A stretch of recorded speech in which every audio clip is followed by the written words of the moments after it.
The train system in Europe is typically clean, safe, reasonable, and runs on time. So of course I had to check it out. My destination on this segment of Ms. World Traveler Takes a Day Trip, Girona, Spain. Not sure what to expect, I arrived at the train station early, and it was a good thing I did.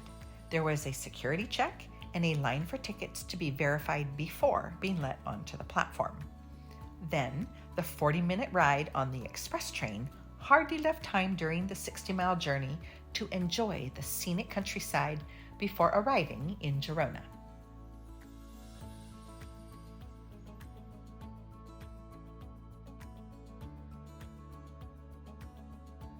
From where the taxi let me off, it was a short walk over the brown, don't ask me why, river, which divides the old town on the east bank from the newer part of the city on the west bank.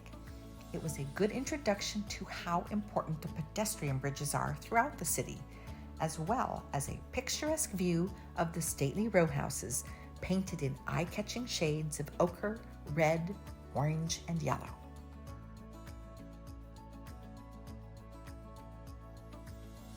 My timing could have been better, as I arrived as the stores were closing for siesta, and by the time they reopened, it was nearly time for me to head back. So I found the shopping somewhat disappointing. Siesta hours are taken seriously here, so plan your trip accordingly.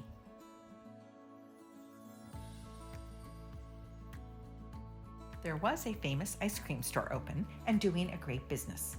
It's famous because it's owned by three brothers who also own the restaurant in Girona that is purported to be one of the finest in the world, and for which there is an 11-month waitlist. So while you're waiting, you can get a taste of what is to come with some ice cream. I did find a couple small markets, one on a bridge showcasing handmade goods, and the other more of a flea market with outdoor tables offering vintage books, posters, jewelry, paintings, coins, cameras, decor, and other collectibles. Frequently ranked among the best cities to live in Spain, Girona has a population of around 100,000, but plenty of history to discover.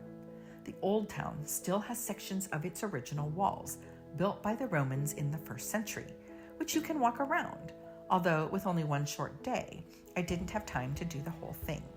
But I did go up a ways to check out the views, which were amazing, and exactly what you would expect a medieval town to look like.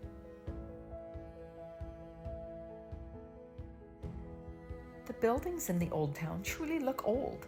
Irregular stones, lichen, and moss on the streets add the difference that make it charming instead of crumbling.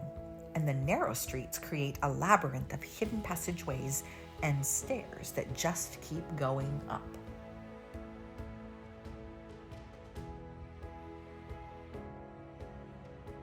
On the subject of stairs, 90 of them present a majestic grand entrance to the Girona Cathedral, which, like many Spanish churches, has gone through various iterations based on the style of the period over its 1,300-year history.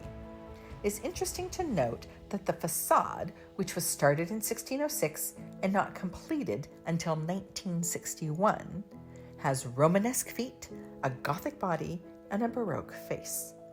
Another interesting side note is that 2 episodes of Game of Thrones were filmed right on these steps.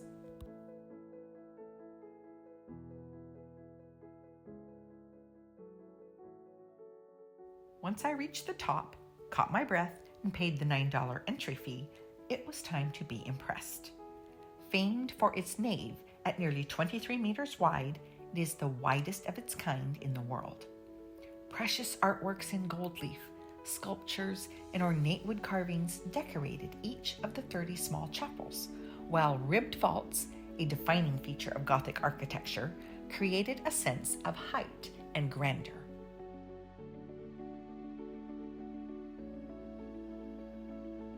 And when my eyes went up, the stunning stained glass windows were worth craning my neck. The rose window, featuring Michael the Archangel, was gorgeous, and I took a moment to enjoy the beautiful light illuminating the stories told through color, and the quiet before heading to one of the oldest parts of the church.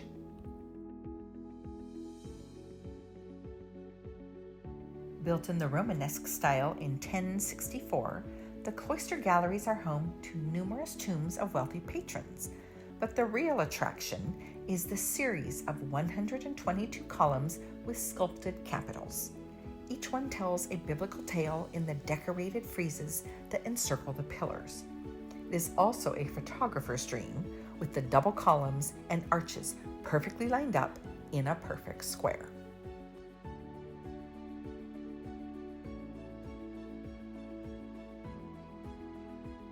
There is a lot to see.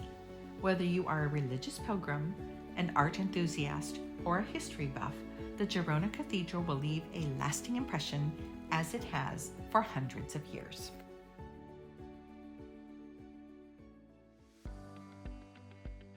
My final stop before heading back was Independence Square, where a monument honoring the city's defenders during the War of Spanish Independence stands right in the middle.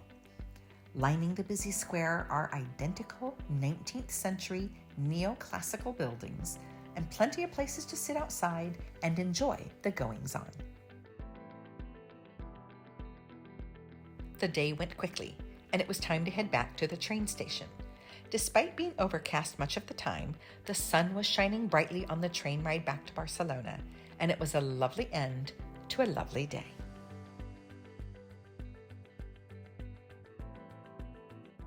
Would have liked to have had a little more time in Girona, as some of the things I wanted to do, I didn't have time.